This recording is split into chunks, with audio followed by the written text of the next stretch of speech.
오늘의 말씀은 누가복음 19장 32절 말씀입니다. 보내심을 받은 자들이 가서 그 말씀하신 대로 만난지라. 아멘.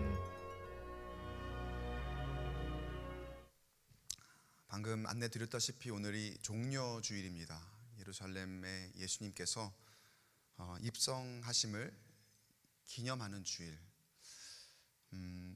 여러분, 예루살렘으로 예수님이 입성하신다는 것이 오늘 우리에게는 어떤 의미가 있을까요? 그때 예루살렘에 예수님이 오시는 것을 참 많이 사람들이 기뻐하고, 또 우리의 왕 되신 예수께서 우리를 위해 우리의 구원자가 되셔서 우리를 해방시켜 주실 것이다. 어쩌면 그들의 기대와는 조금 달랐을지 모르겠지만 그때의 그 기쁨, 그때의 감격이 있었을 거예요. 오늘 이 시간에 2022년도 이 특별한 이 한 해의 종려주일을 맞이하는 우리에게 그 성경에 기록된 예수님의 이야기, 특별히 예루살렘에 입성하시는 그 이야기는 우리에게 어떤 의미가 있을까? 어떤 의미로 다가올까? 아마 각자에게 다 다르게 다가올 수 있겠지만, 특별히 오늘 누가복음의 말씀 안에서 우리에게 이 예배 안에서 주시는 은혜를 한번 나눠보고자 합니다. 말씀을 한번 깊이 묵상하시면서 나에게는 어떤 은혜로 다가올 것인가 한번 이 종려주의를 묵상해 보는 시간이 되기를 바랍니다.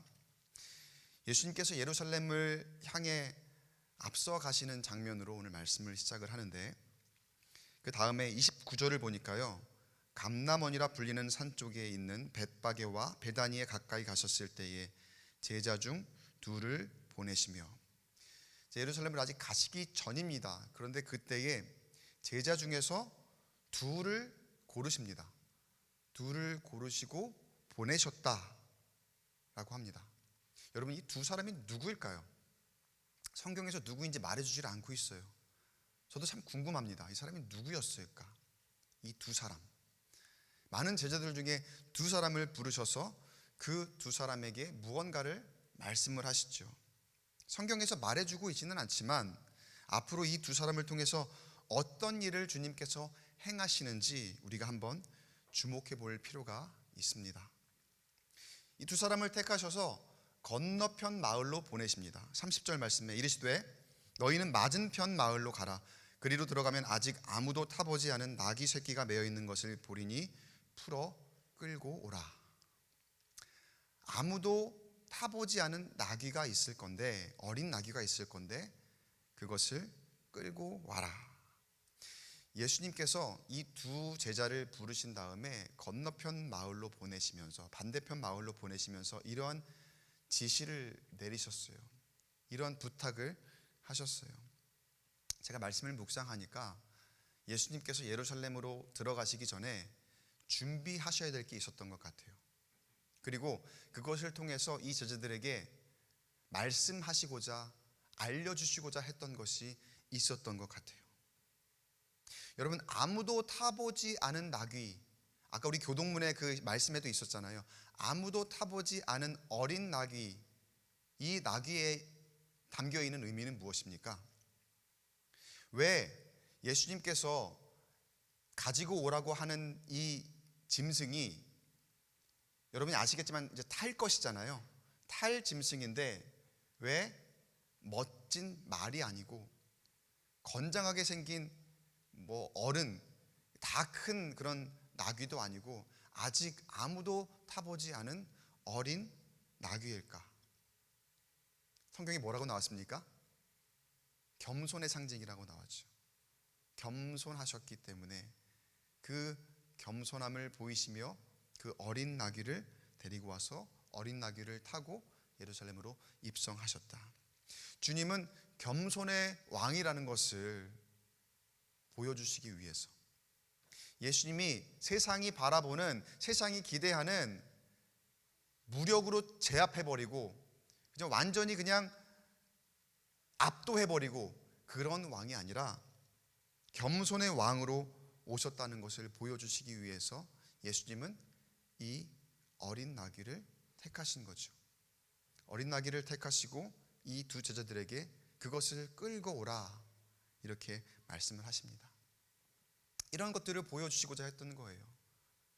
그러면서 어떤 오해가 있다면, 잘못 알고 있는 것이 있다면 그것을 알려주시기 위해 예루살렘에 입성하기 이전부터 이들에게 깨달음을 주셔야 되고 보여주실 것이 있었기 때문에. 그런데 여러분, 그게 다가 아니더라고요. 보니까 말씀을 묵상하며 어린 나귀를 통하여 겸손의 왕으로 오심을 보여주시는 것이구나, 이걸 묵상할 수 있는데, 근데 보니까 그게 다가 아니더라는 거예요. 예수님께서 보여주시고자 했던 또 다른 점이 무엇인가 봤더니, 여러분, 나귀가 어떻게 되어 있었습니까? 그 어린 나귀가 어떻게 되어 있었습니까? 매여 있었다. 어린 나귀가 매여 있습니다. 그런데 어떻게 하고 끌고 오라고 예수님께서 말씀하셨습니까? 두 제자들에게 매여 있는 나귀를 볼 것이니 어떻게 하라고요? 풀어서. 매여 있는 거니까 당연히 풀어야 되겠죠, 끌고 오려면은. 그런데 그 말 한마디 한마디를 직접적으로 예수님께서 말씀을 해주셨어요. 매여 있는 것이 있는데 그것을 풀어서 끌고 와라. 설명을 차근차근 해주시죠. 그리고 누군가 나타나서, 그게 주인이든 지나가던 사람이든 됐든지 간에, 그 나귀를 왜, 매여 있는 것을 왜 푸느냐라고 물어보거든 주가 쓰시겠다 하라 라고 대답을 하고 가지고 오라, 그러면 가져올 수 있을 것이다 라고 이미 다 말씀을 해주셨더랬죠. 여기에서 여러분, 예수님께서 제자들에게 보여주시고자 하는 바가 드러납니다. 가서 내 말대로 하면 매여 있는 나귀를 풀어서 가지고 올 수 있을 것이다. 매여 있는 나귀, 아직 아무도 타보지 않은 나귀는 우리의 연약하고도 답답한 현실이라고 할 수 있습니다. 이거 쓸 데가 있을까? 그냥 매여 있는 게 맞는 거지. 이거 아무도 쓸 적이 없고 아직 더 커야 돼. 아직 연약한 상태야. 이거 쓸 데가 있을까 싶을 정도로 아직은 어린 나귀, 그래서 매여 있는 겁니다. 그렇게 자유롭지 못한 상태로 쓰임받지 못하고 움직일 수 있는 범위도 그 줄에 매인 채 그 반경에 다다를 수 있는 몇 미터 안쪽에 머무를 수밖에 없는 그런 처지에 있는 그런 나귀. 그런데 여러분, 주님의 말씀대로 행할 때 그 매인 것이 어떻게 됩니까? 풀어지게 되었더라. 그 답답하고 연약했던 그 모습이 더 이상 그 몇 미터 반경 안에서 그냥 헤매고 있는 것이 아니라 예수님의 말씀대로 행했더니 그 매인 것이 풀어지게 됐더라. 어떠한 사람의 방해도 받지 않고 그 매인 것이 풀어져서 쓰임받기 위한 준비가 되었더라. 여러분, 우리도 주님 말씀대로 행할 때 매인 것이 풀어지는 역사가 일어날 줄 믿습니다. 우리 삶에 보면은 매인 것이 참 많이 있어요. 어떤 매듭이 꽉 묶여갖고 여러분 정말 쩔쩔 매면서 안 풀리는 그런 매듭 있잖아요. 그런 것들이 우리 인생에 굉장히 많아요. 우리 삶의 문제 가운데에. 주로는 여러분 보통 이 경제적인 문제들이 참 많이 있죠. 살아가기 힘든 이 시대에 물가는 막 오르죠. 코로나로 직장이나 안정되지 않은 그런 것들이 많이 있고, 그러니까 물질의 문제, 또 질병의 문제, 내가 아무리 조심하고 아무리 건강하려고 해도 찾아오는 그런 질병의 문제들이 보면 있어요. 내가 어떻게 하려고 해도 되지 않는 그런 것들, 꽉 묶인 매듭처럼 그렇게 내가 스스로 풀 수 없는 그런 것들 얼마나 많이 있습니까? 그런가 하면 자녀의 문제, 여러분 자녀 여러분 뜻대로 되는 분 계신가요? 아무도 안 계시죠. 자녀 문제만큼 정말 꽉 매여 있는 매듭과 같은 그러한 문제들이 아마 없을 거예요. 그런가 하면 청년들의 진로 문제라든지, 그리고 우리 사업의 문제, 각각의 관계의 문제, 모든 것들이 삶에 매인 것들이 참 많이 있습니다. 힘들죠. 어렵죠. 그 때때로 나만 겪고 있는 고통인 것 같아갖고 아무도 나를 알아주지 않는 것 같아서 참 힘들고 너무나 다 포기하고 싶은 그런 마음 가운데 연약해질 때가 참 많이 있어요. 그런데 여러분, 이거 한 가지를 꼭 기억하셔야 됩니다. 나는 생각할 때에 아무도 이거 모르고 있는 것 같지만, 아무도 안 알아주고 있는 것 같지만, 그 모든 문제들에 대해서 우리 주님은 다 알고 계시는 줄 믿습니다. 다 알고 계시고, 우리는 내가 어떻게 해보려고 아둥바둥하고 있을지 모르지만 주님은 그분의 말씀에 우리가 귀 기울이고 그 말씀에 순종하기를 원하고 또 기다리고 계시더라는 거예요. 내 생각, 내 뜻, 아무도 나를 안아주지 않아. 그냥 그렇게 낙심하고 그렇게 내가 포기하고 싶은 그런 마음 가지는 것이 아니라, 하나님이 알고 계시는구나. 내 모든 사정과 내 모든 형편은 사람은 몰라도 하나님을 알고 계시는구나. 그래서 그 하나님께 소망을 가지고 내 생각, 내 뜻 내려놓고 한 번 주님 앞에 한 번 더, 그리고 한 걸음 한 걸음 더 다가가길 주님이 원하시고 계시더라는 거예요. 바라기는 이 주님의 기대에 우리가 부응할 수 있게 되길 간절히 축복합니다. 그래서 주님께서 내 뜻, 내 생각 내려놓고 주님 말씀하시는 것에 귀 기울이기를 원하실 때에 그 말씀에 내가 듣고 순종함으로 나보다 나를 더 잘 아시는 주님께서 예비하신 대로 또 계획하신 대로 매인 것이 풀어지는 형통함의 은혜와 축복을 경험할 수 있는 저와 여러분 되시길 간절히 축원합니다. 주님께서 보세요. 다 거기 가면은 메인 나귀가 있고 그리고 그것을 풀어오면 되는데 누가 뭐라고 하면 주가 쓰시겠다 하라라고 해서 다 착착착착 얘기를 해놓으시잖아요. 우리에게도 여러분 그런 계획이 있다니까요. 그런데 우리는 그 주님의 계획을 듣지를 못해요. 그 메인 것 거기에만 그냥 집중하면서 이거 어떻게 풀어볼까, 내 생각대로 풀어볼까, 내 뜻대로 풀어볼까, 그렇게 하니까 이게 풀립니까, 안 풀립니까? 주님께서 다 계획하신 바가 있는데, 거기에 정답이 있는데, 여러분 주님 앞에 다시 나와 주님께 그 길을 묻게 되는 저와 여러분 되시길 간절히 축복합니다. 그런데 주님께서 이렇게 메인 것이 풀리게 하실 때에 분명한 이유와 목적이 있습니다. 내가 진짜 막 너무나 골칫거리 있었는데 이게 해결됐어요. 하나님, 내가 매였던 것이 풀렸습니다. 너무나 감사합니다. 너무나 기쁩니다. 그리고 끝. 여러분, 주님께서 우리의 그냥 마음 그렇게 기쁘라고, 나의 기분 맞춰주시려고, 나의 쾌락을 위해서 그렇게 메인 것이 풀리게 하실까요? 아니요, 그렇지 않습니다. 그럼 주님께서 우리에게 그렇게 행하시는 분명한 목적과 이유는 무엇일까요? 31절 말씀 우리 같이 한번 읽어보겠습니다. 31절 시작. 만일 누가 너희에게 어찌하여 푸느냐 묻거든 말하기를 주가 쓰시겠다 하라 하시매. 왜 풀어가는 겁니까? 메인 것이 왜 풀리는 겁니까? 주님께서 쓰시기 위해. 주님께서 쓰시기 위해. 여러분, 우리의 기도의 응답이 이루어질 때가 있죠. 많이들 경험하시죠. 그럼 우리는 역시 우리 하나님 나를 사랑하셔. 그래서 그때의 그 만족에 그치는 경우를 참 많이 봅니다. 아마 우리가 흔히 저지르는 실수 중에 하나일 거예요. 많은 실수 중에 굉장히 흔히 저지르는 실수가 어떤 기도 응답 받았을 때에 그냥 하나님께 감사합니다. 나를 사랑하신 하나님 만족합니다. 그리고 난 다음에 그냥 그것이 내 것이 되는 거예요. 여러분, 하나님께서 우리 기도에 응답하실 때에는 물론 우리의 기쁨과 만족을 주시기 위함도 있습니다. 그런데 그보다 더 중요한 것이 있어요.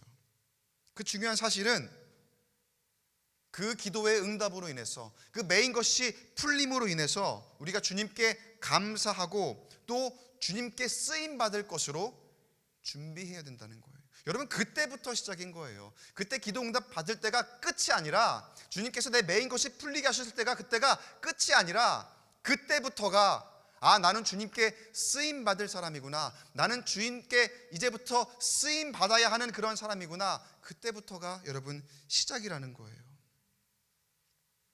사도 바울이 열심으로 전도 여행을 하던 중에 옥에 갇힌 적이 있었잖아요. 여러 번 옥에 갇혔지만 한 번은 이런 적이 있었죠. 옥에 갇혔을 때에, 그때에도 옥에 갇힌 중에도 하나님께 기도하고 예배하고 찬송하고 하는 그런 중에 땅이 흔들리고 또 옥문이 열리고 손과 발에 묶였던 모든 것이 다 채워졌던 것들이 풀어졌습니다.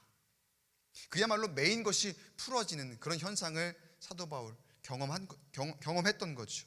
그런데 사도 바울에게 그저 자유를 주시려고 하나님께서 그 메인 것이 풀어지게 하셨습니까? 아니에요. 그동안에 바울이 쓰임 받았지만 하나님 보시기에는 지금부터가 더 중요했던 거예요. 더 크게 쓰시려고 그 메인 것이 풀리게 하시고 분명한 목적을 보여주시며 그가 전도 그리고 복음 전파의 사명을 잘 감당할 수 있도록 하나님께서 인도하신 줄 믿습니다. 여러분, 우리가 기도 응답 받았을 때에 그때부터가 시작입니다. 그때부터 우리는 쓰임받을 준비가 된 사람이다. 여러분, 이렇게 생각하시면 되는 거예요. 그 쓰임받는 주님의 제자들이 다른 제자들보다 더 놀라운 일들을 경험할 수 있었던 것처럼 여러분, 우리 모두가 그렇게 쓰임받고자 하는 그런 모양으로 주님 앞에 온전히 순종하며 주님의 귀한 뜻을 이루어내는 주인공이 되시기를 주님의 이름으로 간절히 축원합니다. 그 쓰임받은 제자들을 오늘 성경 본문에서 어떻게 표현하고 있습니까? 보내심을 받은 사람이다, 이렇게 표현을 하고 있어요. 그 쓰임받은 사람을. 아까 두 사람 있잖아요. 맨 처음 말씀드렸던 아까 그 두 사람. 여러분, 우리가 그 두 사람이 되기를 간절히 축복합니다. 두 사람이 누구인지는 성경에서 말해주진 않았지만 누가 되었든지 분명한 것은 그 두 사람이 어떻게 행했습니까? 32절 말씀에 보내심을 받은 자들이 가서 그 말씀하신 대로 만난지라. 가서 그 말씀하신 대로 만난지라. 예수님께서 말씀하신 그대로 가서 행했습니다. 그랬더니 가서 예수님이 하신 그 말씀대로 이루어지는 그 놀라운 역사를 경험하게 되잖아요. 하나님의 계획이, 예수님의 계획이 이런 거였는데, 여러분, 누군가가 말씀을 듣고도 의심하면은 그럼 거기서 끝인 거예요. 예수님은 계획을 하셨고 가면 그렇게 될 것이다, 그대로 행해라 하셨는데 그대로 행하면 과연 그 말씀이 너무나 신기하게, 너무나 신비롭게 그대로 이루어지는 것을 보게 되는데, 거기서 의심하고 에이 어떻게 그래, 말도 안 돼, 그러면 거기서 끝인 거예요. 내 믿음이 분량이 어느 정도인가. 여러분, 분명한 사실은 이 두 제자들에게 뿐만 아니라 우리에게도 동일하게 하나님께서 계획하신 것이 있고 그 계획하신 것을 이루도록 우리를 보내시고 계신다는 사실입니다. 믿으십니까? 그 믿음이 저와 여러분의 믿음이 되길 간절히 축복합니다. 그 보내심을 받은 사람들이 주님 말씀대로 순종할 때에 우리를 보내신 그곳에서 메인 것이 풀어지는 역사가 일어날 줄 믿습니다. 그런데 우리가 보면 우리는 하나같이 다 보내심을 받은 사람들이에요. 꼭 두 사람을 찝어서 두 사람 가, 그게 아니더라도 여러분 이미 이 자리에 나와 있는 게 그 두 사람이 되신 거예요. 여러분을 부르셨고요, 여러분이 보내심을 받은 사람이 되어 있는 겁니다. 그런데 우리가 때로 그 보내심을 받은 사람이라는 사실을 망각할 때가 있어요. 나는 스스로 있는 사람이고 내가 택해서 삶을 살아가는 것처럼 그렇게 착각하기도 합니다. 그렇습니까? 아니에요. 우리는 스스로 이 땅에 존재하는 것도 아니고 이 땅에, 이 시간에, 이 공간에 여기 있는 이 사람들과 함께 하는 것도 보내심을 받은 겁니다. 우리 주님으로부터 보내심을 받은 거지, 여러분 내가 택한 것 같지만 여러분 내가 택한 게 아니라는 거예요. 주님께서 나를 보내셨고 우리는 우리의 공동체에서, 우리 교회에서, 또 우리의 가정에서 우리에게 허락하신 각자의 사명들이 있거든요. 그 사명을 감당하며 쓰임받는 사람들입니다. 어디에서도 여러분, 우리가 그리스도인이라면요, 우리가 주님께 보내심을 받은 사람으로 이 자리에 나와 있다면요, 여러분, 그것이 그저 내 만족으로 끝나서는 안 됩니다. 그거는 잘못된 신앙이고 잘못된 믿음입니다. 꼭 교회가 뿐만이 아니라 우리의 가정도 마찬가지고요, 내가 속한 모든 공동체, 내가 속한 직장도 마찬가지고요. 내가 하나님께 은혜를 입었다면 여러분, 거기에서부터 다시 시작한다는 것. 오늘 이 종려주일에 예수님께서 예루살렘에 입성하기 전에 이 나귀를 풀어 끌고 오라는 이 메시지를 통해서 우리에게 알려주시고자 하는 아주 중요한 메시지임을 여러분 꼭 기억하시고 간직하시는 저와 여러분 되시길 간절히 축복합니다. 주님께서 나를 보내셨고 우리는 내가 있는 그 속한 곳에서 쓰임받는 사람들이에요. 그래서 내가 있는 그곳이 잘 되는 거예요. 내가 믿음으로 나아갈 때 그래서 내가 있는 그곳에 형통함을 주시는 거예요. 그래서 주님께서 내가 속하는 그곳에 믿음으로 나아갈 때 메인 것이 풀어지게 한다는 거예요. 그저 나 만족하라고가 아니라, 나 더 풍성하게 더 부유하게 살라고 그런 것이 아니라, 그곳에서 그 주신 은혜로 메인 것이 풀어지는 기도의 응답으로 거기서부터 시작돼서 주님께서 주신 사명 잘 감당하며 쓰임받으며 살아가라고. 여러분, 나 자신은 나의 것이 아닙니다. 나는 주님의 것입니다. 내 마음의 중심에 주님이 주인 되셔야 되고 그 주님께서 원하시는 길을 우리가 걸어가야 할 줄 믿습니다. 그 고백이 우리의 마음에, 우리 심령에 진실한 고백이 되기를 바라요. 그래서 신앙생활을 하든 여러분, 주인이 내가 되면 안 돼요. 교회에서 무슨 일을 하든 예배를 하든 여러분 그저 내 만족이 되면 안 되고, 어떤 봉사를 하든 그게 내가 주인이 되면 안 돼요. 주님께 영광이 되어야 되고 주님께 감사가 되어야 되고, 주님 앞에 안에서 우리는 은혜로 이것을 감당합니다. 여러분, 말로만 말고요, 입으로만 말고요, 실제로 우리가 그렇게 하나님 앞에 겸손하게 예수님의 모양으로, 예수님의 모습으로 닮아갈 수 있는 우리가 되기를 간절히 축복합니다. 어디에 있든지 무엇을 하든지 오늘 설교 제목 꼭 기억하세요. 보내심을 받은 사람들. 우리는 보내심을 받은 사람들이라는 사실을 꼭 기억하시기 바랍니다. 내 의지로 어느 것에 있고 내 의지로 무엇을 하는 것 같지만 모두 주님께서 우리를 인도하시는 것입니다. 그리고 보내심을 받은 사람은 보내신 분의 말씀에 순종하는 것이 마땅합니다. 당연히 그렇게 해야 되는 것입니다. 그리고 우리를 보내신 주님의 말씀대로 행할 때에 내가 있는 그곳에서, 다시 강조드리지만 내가 있는 그곳에서 메인 것이 풀어지는 역사가 일어날 줄 믿습니다. 나는 다 알지 못하지만 주님께서는 모두 다 알고 계십니다. 주님께서 다 계획하신 것입니다. 어째서 그렇습니까? 우리를 보내신 이유가, 우리가 있는 그곳에서 메인 것이 풀어지는 역사가 일어나는 이유가 주님께서 그 모든 것을 쓰시기 위함이기 때문에. 여러분, 우리를 보내실 때에는 주님이 우리를 쓰시기 위해서 내가 가는 그곳에 하나님의 놀라운 역사와 기적을 보여주시는 거예요. 여러분, 오늘 종려주일입니다. 우리가 보통 예수님을 맞이하는 것에 많이 집중하곤 했습니다. 그래서 예루살렘에서 예수님을 맞이하며 호산나 호산나 이렇게 찬양하며 종려나무 가지를 흔들며 그 자리에 기다리며 맞이했던 그런 사람들과 같기도 했지요. 그런데 여러분, 또 한편으로 생각을 해보면 우리는 예수님을 따르는 사람들입니다. 그래서 예수님을 맞이하며 기다리고 있었던 사람들이 아니라 예수님을 따르는 사람이라는 거예요. 예수님의 제자로서, 또 예수님의 보내심을 받은 그런 사람들이 되어서 예수님을 따르는 사람, 그리고 예수님과 함께 동행하는 사람. 여러분, 이번 종려주일에 색다른 특별한 은혜가 우리 가운데에 임하길 간절히 축복합니다.